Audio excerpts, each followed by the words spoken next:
Hey guys, how's it going? Cedric Yarish here, and today I'm going to show you how to get all the data from CoinMarketCap into your own personalized Excel spreadsheet for you to do whatever data analysis you want. And it's really simple, and we're just going to jump straight in. What are we going to be using? We're going to be using Google Sheets, and that's going to be our main tool, and we're going to be using Google Scripts, which is in JavaScript, and it lets us run, pull, fetch data online and put it into our code. It's sort of like VBA in Excel, if you're familiar with that. So I was New Year's last night, so my voice is a little wrecked, but bear with me because this is going to be awesome. So how does that work? Well, CoinMarketCap has a free API, and I've written the code here, but basically their API gives you all their data in JSON response. And what we're doing in the code is that we're looping through every single one of these, right? And we're putting all the data in here. So I've already written the code, and I'll just briefly go by quickly. So the on open is just lets me have a little tool to say run the script, and the function URL2, it one gives me a last updated. It grabs the coin market data, uses the URL fetch app.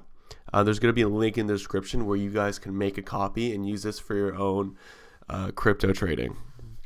So don't worry about writing this down. So you go, and we're looping through the length of the entire JSON response, which is variable W. And then we're going through name, symbol. And this is how you parse through JSON. And this was really good. I've only just started learning programming in the last couple months. But basically, I is the count, so it goes 0, 1, 2, and then square brackets ID will give you this value. Square brackets price USD will give you this bracket. So we're doing square brackets 1, square brackets price USD to get the variable.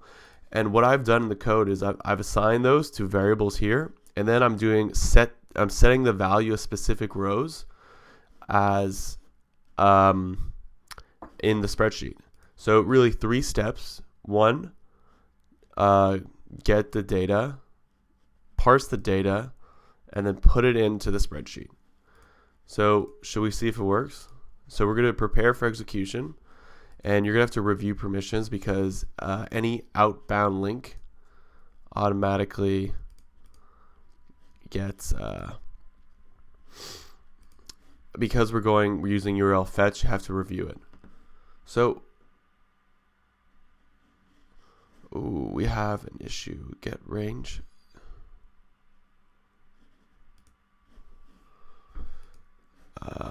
Anyways, bear with me for 1 second.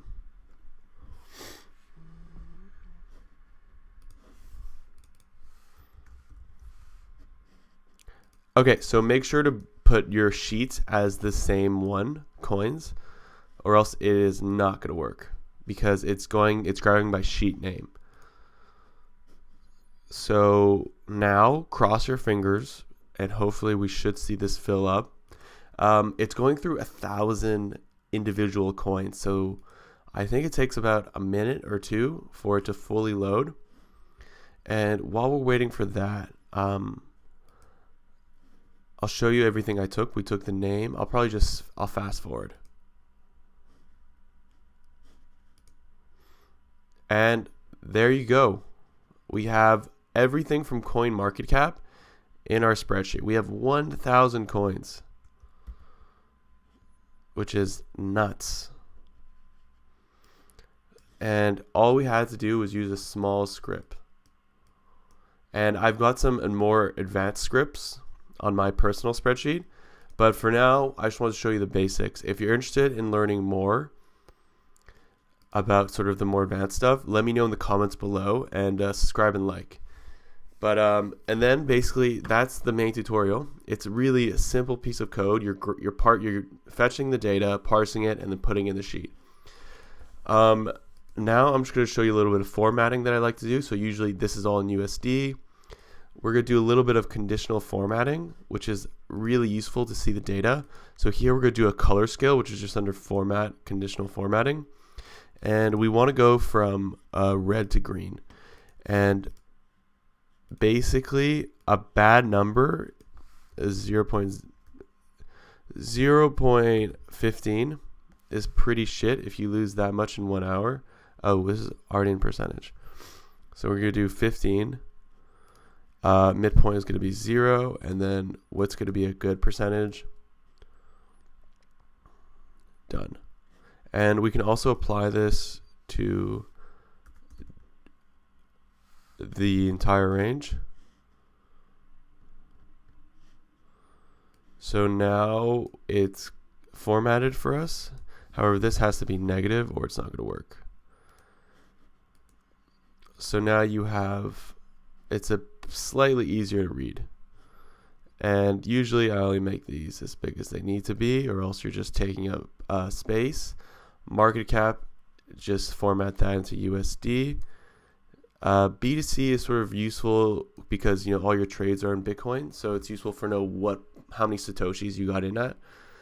And then the one last thing I'm going to do is, and it's really helpful, so because obviously we don't have historical data for everything, but we can grab it with CoinMarketCap, because if you do /currencies, so their URL string is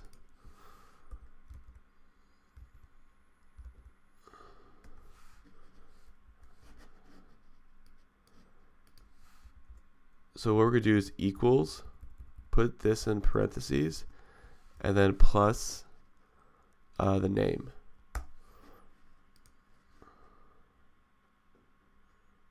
And where did that go wrong?